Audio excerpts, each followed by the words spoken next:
बिस्मिल्लाहिर्रहमानिर्रहीम। First year, आज हम फर्स्ट चैप्टर से स्टार्ट करेंगे मेजरमेंट्स। पहला लेक्चर है आपका। तो आपकी बुक में स्टार्टिंग में एक बात यहाँ पे बताता चलूँ कि फ़र्स्ट ईयर में ऑलमोस्ट वही कुछ है जो आप 9th क्लास में पढ़ चुके थे। थोड़ा उन टॉपिक्स को एक्सटेंड कर दिया गया है, कुछ एक्स्ट्रा मटेरियल ऐड किया गया है या कुछ उन्हीं टॉपिक्स से रिलेटेड कुछ टॉपिक्स हैं।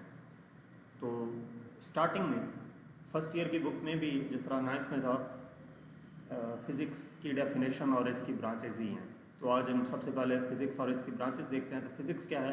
Physics is a branch of science which deals with the study of matter, energy and their relationship. ये डेफिनेशन आप 9th क्लास में भी पढ़ चुके हैं कि फ़िज़िक्स क्या है? एक साइंस की ब्रांच है जिसमें हम मैटर, एनर्जी और उनके रिलेशनशिप के मुतालिक डिस्कस करते हैं।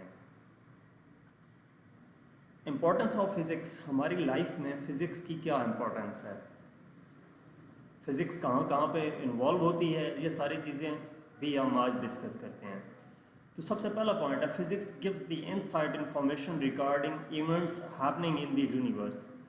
यूनिवर्स में कहीं पे भी कोई भी इवेंट परफॉर्म हो रहा होता है तो उसकी जो इन्फॉर्मेशन है वो सारी फ़िज़िक्स के थ्रू हमें मिल रही होती है।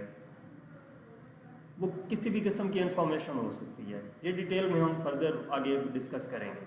दूसरा पॉइंट है, it's study ranges from smallest sub atomic particles like electron, proton, neutron to huge heavily bodies like galaxies etcetera. यानी कि हम इसमें छोटे से छोटे पार्टिकल्स, वो इलेक्ट्रॉन्स हो सकते हैं, प्रोटॉन्स हैं, न्यूट्रॉन्स हैं, जो हमें आम आँख से नज़र भी नहीं आते, उनकी रेंजेस वहाँ उनके मुतालिक पढ़ते हैं। और इसके बाद कहाँ तक हम जाते हैं, huge heavily bodies like galaxies, बहुत बड़ी बड़ी गैलेक्सीज, वहाँ तक हम डिस्कस करते हैं। मतलब छोटी से छोटी चीज़ से लेकर बड़ी से बड़ी चीज़ तक भी हम जितनी भी चीज़ें हैं वो तमाम फिज़िक्स में डिस्कस की जाती हैं। नेक्स्ट पॉइंट है, it explain nature in terms of fundamental laws. मतलब ये नेचर को फंडामेंटल लॉज की सूरत में बयान कर रही होती है। हम अपने आसपास देखें तो हर एक चीज़ पे फिज़िक्स का कोई ना कोई रूल अप्लाई हो रहा होता है। अपने आसपास जितनी भी चीज़ें हैं, अर्थ है तो वो रिवॉल्व क्यों कर रही है, कैसे कर रही है, सन है, उसके बाकी स्टार्स हैं, यूनिवर्स में बात करें गैलेक्सीज हैं, सब कुछ। बाकी हम अपने आसपास देखें, रूम के अंदर कोई चीज़ पड़ी है तो वो ये सब क्या चीज़ें होती हैं, हर एक जगह पे कोई ना कोई फिज़िक्स का लॉ अप्लाई हो रहा होता है। जैसे कि न्यूटोनियंस लॉ है, मोशन ऑफ लॉज, जहाँ पे भी बॉडी मूव कर रही होती है वहाँ पे कोई ना कोई लॉ अप्लाई हो रहा होता है। अर्शिमिदस प्रिंसिपल है, जो कि ऑब्जेक्ट्स जो पानी में तैरते हैं या डूबते हैं उनसे मुतल्लिक, तो ये हर जगह पे कोई ना कोई लॉ अप्लाई हो रहा होता है। Next point, physics is called science of measurements. यानी कि जितनी भी मेजरमेंट्स होती हैं वो तमाम किस हवाले से होती हैं, फिज़िक्स के हवाले से। तो फिज़िक्स को हम साइंस ऑफ मेजरमेंट्स कहते हैं क्योंकि इसमें ऑलमोस्ट तमाम मेजरमेंट्स, हर हवाले से मेजरमेंट्स की जाती हैं। अब हम देखते हैं role of physics in today's technology world, कि आज के दौर में फिज़िक्स कैसे और कहाँ कहाँ पे अप्लाई हो रही है। The information media and the fast means of communication and transportation have brought the whole world in close contact. Information media और जो communication है इसने पूरी दुनिया को क्या किया है, एक छोटे से ग्लोबल विलेज की सूरत में परफॉर्म करके रख दिया है। यानी कि आप दुनिया के किसी भी हिस्से में बैठे हुए किसी भी जगह पे कोई भी परफॉर्म होता इवेंट तक देख सकते हैं। आप किसी से बात कर सकते हैं मोबाइल फ़ोन के थ्रू, ऑडियो कॉल है या वीडियो कॉल है, किसी भी तरह से आप कोई भी इंफॉर्मेशन एक जगह से दूसरी जगह शेयर कर सकते हैं। नेक्स्ट पॉइंट है, events happening in any part of world can easily now communicated और broadcasted to any part of world through satellite communication. Satellite communication, satellites कुछ ऐसी डिवाइसेस हैं जो कि स्पेस में मौजूद हैं जिनके ज़रिए से हम इंफॉर्मेशन एक कंट्री से दूसरी कंट्री में शिफ्ट करते हैं। तो दुनिया में किसी भी जगह पे कोई भी इवेंट परफॉर्म हो रहा होता है तो हम उसको इजीली कम्युनिकेट कर सकते हैं। सबसे पहले चैनल्स उसको ब्रॉडकास्ट करते हैं, मतलब जो भी इवेंट परफॉर्म हो रहा होता है, जैसे कि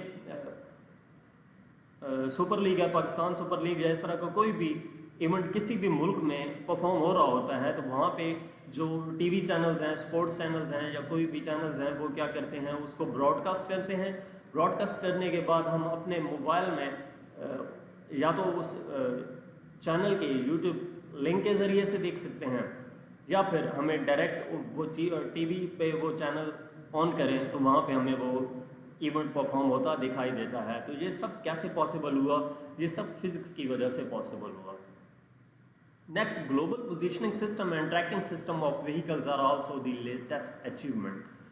जीपीएस, ग्लोबल पोजीशनिंग सिस्टम, ये बेसिकली क्या है?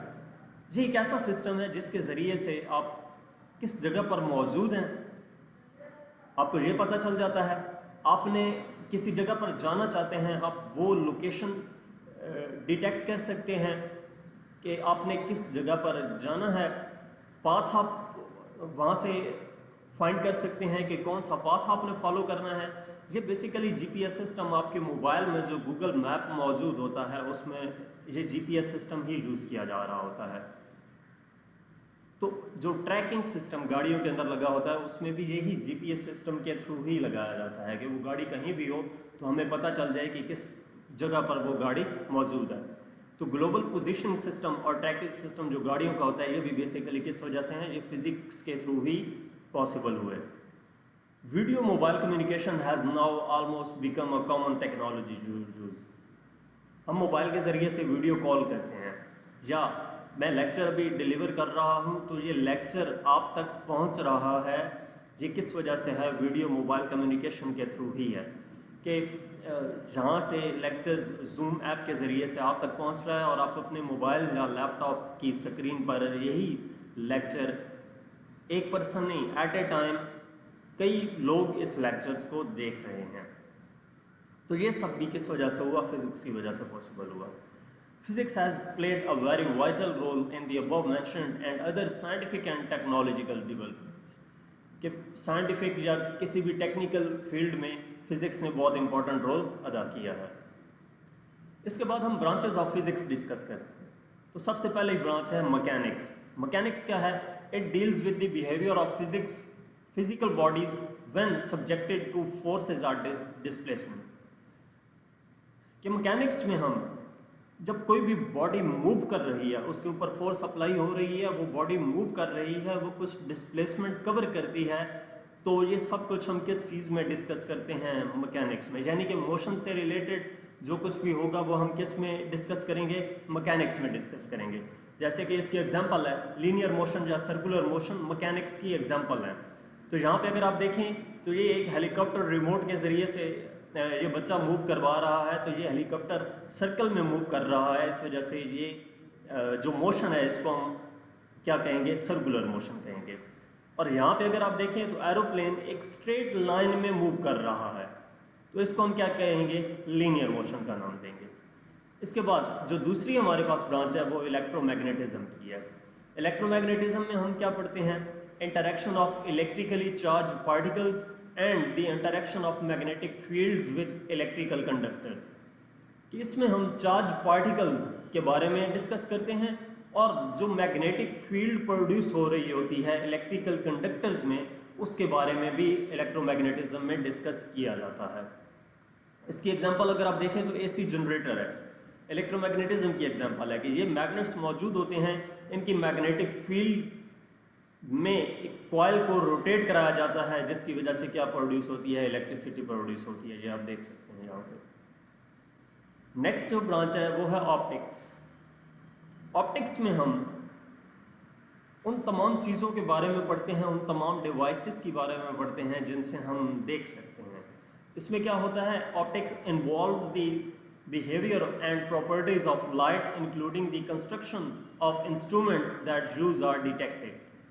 कि हम लाइट की प्रॉपर्टीज, लाइट का बिहेवियर डिस्कस करते हैं, और उसके बाद वो इंस्ट्रूमेंट्स जो लाइट को डिटेक्ट करते हैं या कंस्ट्रक्शन मतलब उन जो ऐसे ऑब्जेक्ट्स होते हैं उनको बनाया कैसे जाता है, ये सब कुछ ऑप्टिक्स में डिस्कस किया जाता है। इसकी एग्जांपल क्या है? Camera and laser. आजकल कैमरा बहुत आम इस्तेमाल किया जाता है। ये किस चीज़ की एग्जांपल है? ऑप्टिक्स की। और इसी तरह ये लेज़र लाइट दिखाई गई है, ये भी क्या है? ऑप्टिक्स की एग्जांपल है। नेक्स्ट हमारे पास जो ब्रांच है फिजिक्स की, वो साउंड है। साउंड बेसिकली क्या होता है? वाइब्रेशन ऑफ बॉडी की। कोई भी बॉडी वाइब्रेट करती है तो उससे साउंड प्रोड्यूस होता है। वो साउंड ट्रैवल कैसे करेगा, कहाँ तक करेगा, उसका amplitude, vibrations, time period, wavelength, ये सब कुछ हम साउंड में डिस्कस करते हैं। बेसिकली साउंड क्या है? वेव्स ही हैं। साउंड वेव्स की एक टाइप्स ही हैं, तो इस वजह से वेव्स के रिलेटेड भी जितने फिनोमेना हैं वो सब इसी साउंड की ब्रांच साउंड में ही डिस्कस किए जाते हैं। तो अगर आप यहाँ पे देखें, इसकी एग्जांपल क्या है? नॉइस और माइक्रोफोन। शोर साउंड की एग्जांपल है।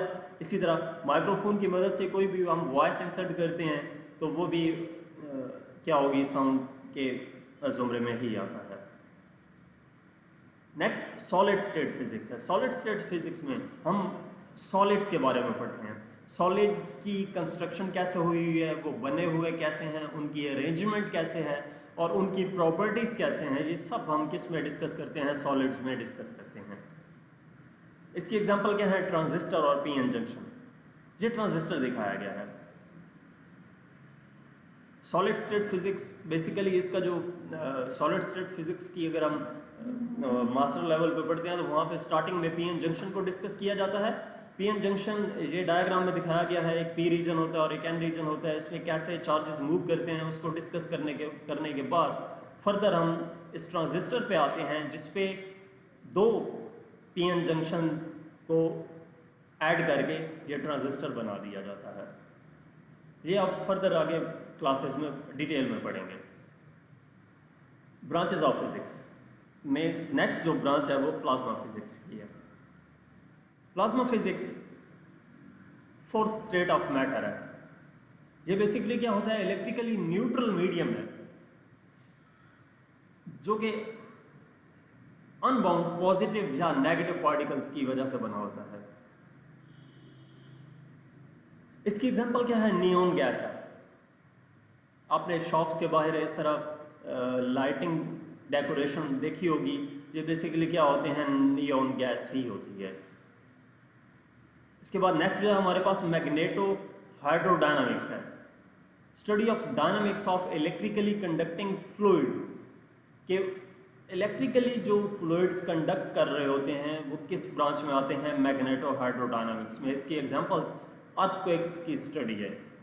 अर्थक्वेक्स के बारे में जो स्टडी किया जाता है वो मैग्नेटो हाइड्रोडायनामिक्स में किया जाता है। नेक्स्ट जो ब्रांच है space of physics. Study of plasma as they occur naturally in the universe, यानी कि जो हम यूनिवर्स में स्पेस में जो चीज़ें हैं उनको डिस्कस करते हैं।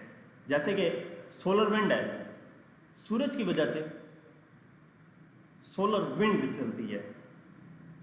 और यहाँ पे अगर आप डायग्राम में देखें तो वो जब मूव कर रही है फर्दर आगे स्ट्रेट जा रही थी, लेकिन क्या किया? जहाँ पे अर्थ आई तो वो ऊपर से और नीचे से आगे मूव कर गई। तो बेसिकली जो अर्थ की अपनी फील्ड है वो इन हार्म रेडिएशंस को रोक लेती है, वो एंटर नहीं होने देती।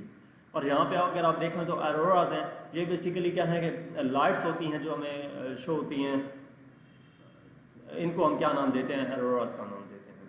ये सब स्पेस ऑफ फिजिक्स में आता है। नेक्स्ट जो ब्रांच है वो क्वांटम मैकेनिक्स की है। Deals with physical phenomena at nanoscopic scales where the action is on the order of the Planck constant. कि जहाँ पे हम फिजिकल फिनोमेना नैनोस्कोपिक स्केल्स पे, नैनोस्कोपिक स्केल्स को आप नैनो स्केल भी कह सकते हैं, यानी कि बहुत छोटे लेवल पे जो ऑब्जेक्ट्स होते हैं उनके बारे में हम डिस्कस इसमें करते हैं। जैसे कि ये ब्लैक बॉडी रेडिएशंस हैं। ये डायग्राम में ब्लैक बॉडी रेडिएशंस दिखाई गई हैं और इलेक्ट्रॉन माइक्रोस्कोप है। अगर आप यहाँ पे देखें तो ये इलेक्ट्रॉन माइक्रोस्कोप दिखाई गई है। इसमें क्या होता है, ये इलेक्ट्रोमैग्नेटिक लेंस जब रखा जाता है तो वो जो लाइट थी वो डायरेक्ट किस पे पड़ती है, स्पेसिमेन पे, वो ऑब्जेक्ट जिसको हम ऑब्जर्व करना चाहते हैं उसके ऊपर लाइट पड़ती है तो वो हमें बहुत ज़्यादा मैग्नीफाई होकर दिखाई देता है। इसके बाद जो नेक्स्ट हमारे पास फिजिक्स की ब्रांच है वो हीट थर्मोडायनामिक्स है। हीट थर्मोडायनामिक्स में हम क्या डिस्कस करते हैं, concern with heat and temperature and the relation to energy and work, कि हम हीट, टेम्परेचर और उनका जो रिलेशन है एनर्जी और वर्क तक, वो हम हीट थर्मोडायनामिक्स में डिस्कस करते हैं। इसकी एग्जांपल हीट इंजन हैं। हीट इंजन में अगर आप देखें तो यहाँ पे एक तरफ से हीट प्रोवाइड की गई है तो उसकी वजह से ये पूरा इंजन रन कर रहा है। नेक्स्ट ब्रांच है special relativity. Special relativity, relationship between space and time to the special case of inertial reference frames, कि हम इसमें क्या पढ़ते हैं, स्पेस और टाइम के दरमियान रिलेशन पढ़ते हैं, इनर्शियल फ्रेम ऑफ रेफरेंस है। ये अब फर्दर डिटेल में जाके पढ़ेंगे इनर्शियल फ्रेम ऑफ रेफरेंस और बाकी चीज़ें क्या होती हैं, लेकिन इसकी जो एग्जांपल है वो क्या है, जीपीएस है। जीपीएस का आपको पहले भी बता चुका हूँ, ये बेसिकली किस लिए यूज़ किया जाता है कि एक तो आप जहाँ पे मौजूद हैं आपको करंट लोकेशन बताता है, और दूसरा अगर आप कहीं जाना चाहते हैं आप अपनी उस प्लेस को सर्च करके पाथ देख सकते हैं कि आपने किस पाथ के थ्रू वहाँ तक जाना है, या आप किसी पाथ से होकर चले गए हैं वो आप पाथ स्टोर कर लेते हैं। ये सारी चीज़ें इसमें जीपीएस सिस्टम के ज़रिए से होती हैं। जीपीएस सिस्टम में पूरी वर्ल्ड का मैप दिखाया जाता है। आप अगर गूगल मैप पे जाके सर्च करें तो वहाँ पे पूरी वर्ल्ड का मैप दिखाया जाता है। आप कहीं भी कैसे जाना है, कौन सा पाथ फॉलो करना है, वो आप उसके ज़रिए से देख सकते हैं। दूसरा E = mc², mass energy equation, Einstein की फेमस मैस एनर्जी इक्वेशन है। वो क्या है कि आप स्पेशल रिलेटिविटी में इसको भी डिस्कस करते हैं।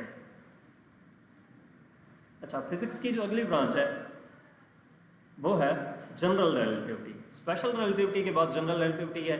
इसमें हम स्पेस और टाइम को डिस्कस करते हैं non inertial frame of reference में। जब इनर्शियल फ्रेम ऑफ रेफरेंस था तो उसमें हम अर्थ पे ही जो ऑब्जेक्ट्स हैं उनको हम डिस्कस कर रहे थे, मतलब हमने पाथ फॉलो करना है तो वो अर्थ का था, इन कॉन्टैक्ट था अर्थ के साथ। लेकिन जब हम जनरल रिलेटिविटी की बात करते हैं तो वो non inertial frame of reference है, मतलब उसका अर्थ के साथ कोई कॉन्टैक्ट नहीं होता, जैसे ब्लैक होल है। और दूसरी एग्जांपल टाइम ट्रैवलिंग है। ये आप फर्दर जनरल रिलेटिविटी जब पढ़ेंगे तो वहाँ पे आपको समझाया जाएगा कि ब्लैक होल या टाइम ट्रैवलिंग ये चीज़ें क्या होती हैं। Next branch atomic physics. Atomic physics में हम स्टडी करते हैं एटम्स और आइसोलेटेड सिस्टम जो होते हैं, इलेक्ट्रॉन्स या एटॉमिक न्यूक्लियस, ये सारा मतलब एटम से रिलेटेड जितनी भी चीज़ें हैं वो हम एटॉमिक फिजिक्स में डिस्कस करते हैं। आइसोलेटेड सिस्टम इसमें बताया गया, आइसोलेटेड सिस्टम वो सिस्टम होता है जो बिल्कुल आइसोलेट हुआ हुआ हो, जिसके ऊपर बाहर से कोई भी और कोई फोर्स अप्लाई ना हो रही हो। तो यहाँ पे इसकी जो एग्जांपल्स हैं वो एटॉमिक स्पेक्ट्रा है। एटॉमिक स्पेक्ट्रा में डिफरेंट स्पेक्ट्रास आपको दिखाए जाते हैं। ये एमिशन स्पेक्ट्रम है, ये एब्जॉर्प्शन स्पेक्ट्रम है, और इसके बाद जो दूसरी एग्जांपल है एटॉमिक फिजिक्स की वो एक्सरेज है। ये आपको हाथ का एक्सरे दिखाया गया है। नेक्स्ट हमारे पास है मॉलिक्यूलर फिजिक्स। मॉलिक्यूलर फिजिक्स में क्या है, study of the physical properties of molecules, the chemical bonds between atoms as well as the molecular dynamics. कि हम इसमें मॉलिक्यूल्स की फिजिकल प्रॉपर्टीज को डिस्कस करते हैं, और इसी तरह जो केमिकल बॉन्ड्स होते हैं एटम्स या मॉलिक्यूलर डायनामिक्स के दरमियान, उसको भी हम मॉलिक्यूलर फिजिक्स में डिस्कस करते हैं। इसकी एग्जांपल हमारे पास लेज़र है। लेज़र में लेज़र की एक टाइप होती है हीलियम नियॉन लेज़र। तो बेसिकली वो हम एटम्स का ही जो इंटरेक्शन है, उनके दरमियान जो बॉन्ड है वही चीज़ हम उसमें डिस्कस कर रहे होते हैं। ये भी फर्दर क्लासेस में आप पढ़ेंगे। Next nuclear physics. Nuclear physics में studies the constitutions and interaction of atomic nuclei. Atomic nuclei के बारे में हम डिस्कस करते हैं, एटॉमिक न्यूक्लियाई के बारे में, कि उसमें न्यूक्लियर फिजिक्स ये बेसिकली एटॉमिक न्यूक्लियाई के हवाले से कहाँ पे ये न्यूक्लियर रिएक्टर्स वगैरह में सब कुछ डिस्कस किया जाता है। इसकी एग्जांपल्स में भी ये न्यूक्लियर रिएक्टर है, इसमें वो सारा एटॉमिक न्यूक्लियाई का प्रोसेस, उनका इंटरेक्शन उसके बारे में स्टडी, और दूसरा जो न्यूक्लियर मेडिसिन होती हैं तो वो भी किस चीज़ में आती हैं, न्यूक्लियर फिजिक्स में ही आती हैं। Particle physics, particle physics studies the nature of particles that are constitutions of what is usually referred to as matter and radiation। मतलब हम इसमें पार्टिकल्स, जितने भी पार्टिकल्स होते हैं उनके बारे में डिस्कस करते हैं as a matter and radiation, कि वो एज ए मैटर या उनके ऊपर कोई रेडिएशन पुट की जाती हैं या वो खुद एज ए रेडिएशन काम करते हैं। तो ये सब कुछ किस में स्टडी करते हैं, पार्टिकल फिजिक्स में स्टडी करते हैं। इसमें एक साइक्लोट्रॉन्स का प्रोसेस है वो दिखाया गया है, और एक पीईटी इमेजिंग है वो आपको दिखाई गई है। ये दोनों किस चीज़ में आती हैं, पार्टिकल फिजिक्स में आते हैं। Hydrodynamics, the study of liquids in motion. कोई भी लिक्विड इन मोशन है वो हाइड्रोडायनामिक्स में आता है। इसके लिए एरोडायनामिक्स, ये बेसिकली जो एरोप्लेन है उसका विंग दिखाया गया है एक साइड से, जो एयर है। अब ये एरोप्लेन अगर यहाँ सामने की तरफ मूव कर रहा है तो ये एयर इसके ऊपर से और नीचे से गुजर के चली जाती है, तो ये बेसिकली वो चीज़ दिखाई गई है। इसी तरह अगर कोई लिक्विड है तो लिक्विड भी मौजूद हो, अगर हम इसी एयर को जहाँ पे एयर की जगह पे लिक्विड सपोज करें तो वो भी इसी तरह ही मूव करेगा कि जहाँ पे ये ऑब्जेक्ट है तो वो इसी तरह इसकी जो लेयर्स हैं वो ऐसे होके जाएंगी, जैसे ये डायग्राम दिखाई गई है। और दूसरा जो वेदर पैटर्न है वो भी हाइड्रोडायनामिक्स में आता है। उसके बाद सुपर कंडक्टिविटी है, phenomena of exactly zero electrical resistance and expulsion of magnetic fields occurring in certain materials when cooled below a characteristics critical temperature. कि एक ऐसा फिनोमेना जो कि एग्जैक्टली जीरो इलेक्ट्रिकल रेजिस्टेंस और एक्सपल्जन ऑफ मैग्नेटिक फील्ड्स पे depend कर रहा होता है। डिफरेंट मटेरियल्स में जब उनको कूल्ड किया जाता है बिलो कैरेक्टरिस्टिक क्रिटिकल टेम्परेचर, एक स्पेसिफिक टेम्परेचर से क्रिटिकल टेम्परेचर से उनको जब कूल डाउन किया जाता है, तो ये सब कुछ किस में हम डिस्कस करते हैं, सुपर कंडक्टिविटी के प्रोसेस में। यहाँ पे इसकी जो एग्जांपल है वो मैग्नेटिक लेविटेशन डिवाइसेस हैं सुपर कंडक्टिविटी में। कि अगर आप ये देखें तो ये मैग्नेट्स की मदद से एक ट्रेन बनाई गई है। साइड जो इसका ट्रैक है वो भी मैग्नेट्स हैं, और जो दरमियान में ट्रेन है वो भी क्या है, मैग्नेट्स हैं। तो जो मैग्नेट्स में अट्रैक्शन और रिपल्जन का प्रोसेस होता है, उस प्रोसेस के ज़रिए से ये ट्रेन मूव कर रही है। और दूसरा ये आप देख सकते हैं कि नीचे भी मैग्नेट है और ऊपर भी एक बॉल नुमा मैग्नेट है, तो वो बॉल नुमा मैग्नेट इस मैग्नेट पे मूव करती रहती है। उसके बाद सुपर फ्लूइडिटी है, state of matter in which the matter behaves like a fluid with zero viscosity where it appears to exhibit the ability to self-propel and travel in a way that defines the forces of gravity and surface tension। एक ऐसा state of matter जिसमें matter behave करता है fluid with zero viscosity के साथ, उसको हम super fluidity कहते हैं। इसके एग्जांपल्स में लिक्विड हीलियम है, ये हीलियम लिक्विड फॉर्म में दिखाया गया है। इसके बाद ये जहाँ तक ब्रांचेस थी, अब हम जो डिस्कस कर रहे हैं वो क्या हैं, फिजिकल क्वांटिटीज़ हैं। तो ये फिजिकल क्वांटिटीज़ आप नाइन्थ में भी पढ़ चुके हैं। ऑल मेजरेबल क्वांटिटीज़, जितनी भी क्वांटिटीज़ हैं जिनको हम मेजर कर सकते हैं उनको फिजिकल क्वांटिटीज़ का नाम देते हैं। लेकिन तमाम क्वांटिटीज़ मेजर नहीं हो सकती, तो वो फिजिकल क्वांटिटीज़ में इंक्लूड नहीं होंगी। जैसा कि लव है, एक बंदे को दूसरे बंदे से प्यार कितना है, एक बंदा दूसरे बंदे से नफरत कितनी करता है, या एक बंदे को गुस्सा कितना आता है, ये क्वांटिटीज़ मेजर करने के लिए कोई डिवाइस मौजूद नहीं है, ना इनको मेजर किया जा सकता है। तो ये किस चीज़ में आती हैं, फिजिकल क्वांटिटीज़ में नहीं आती। Characteristics of physical quantities, physical quantities की दो कैरेक्टरिस्टिक्स हैं, एक मैग्नीट्यूड और दूसरा उसका यूनिट। एग्जाम्पल की मदद से मैग्नीट्यूड और यूनिट आपको समझाता हूँ कि एग्जांपल क्या है कि अगर एक स्टूडेंट की लेंथ 108 सेंटीमीटर है तो इसमें 108 सेंटीमीटर जो है, ये मैग्नीट्यूड और सेंटीमीटर दोनों इसमें यूनिट भी मौजूद है। ये 108 इसका मैग्नीट्यूड होगा और सेंटीमीटर इसका यूनिट है।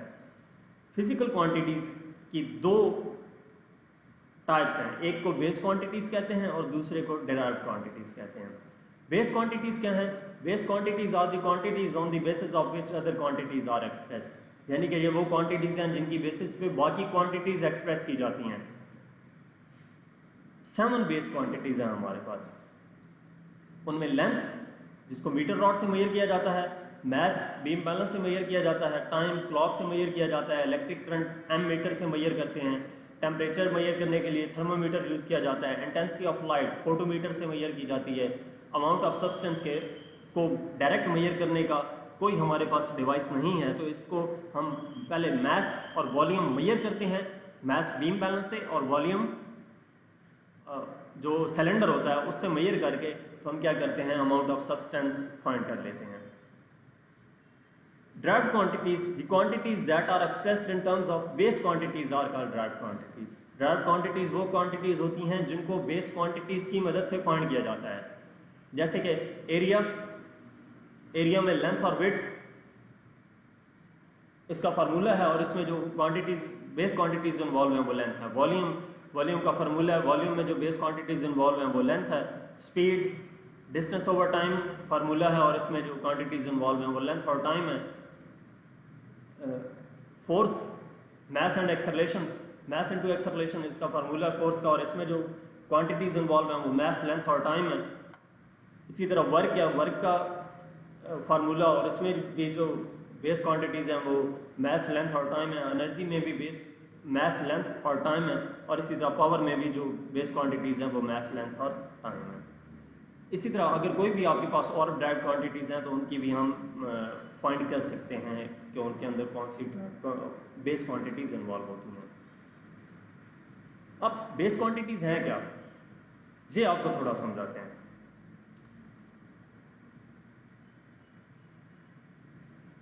अगर आपके पास पानी, दूध, पत्ती और चीनी है और आप इनको हीट प्रोवाइड करते हैं तो उसकी मदद से हमें चाय हासिल होती है। तो ये बेसिकली इनिशियल चीज़ें थी जिनको हमने लिया, तो ये बेस क्वांटिटीज़ कहलाएंगी और जो हमारे पास आउटपुट पे चीज़ आई वो डिराइव्ड क्वांटिटी आई।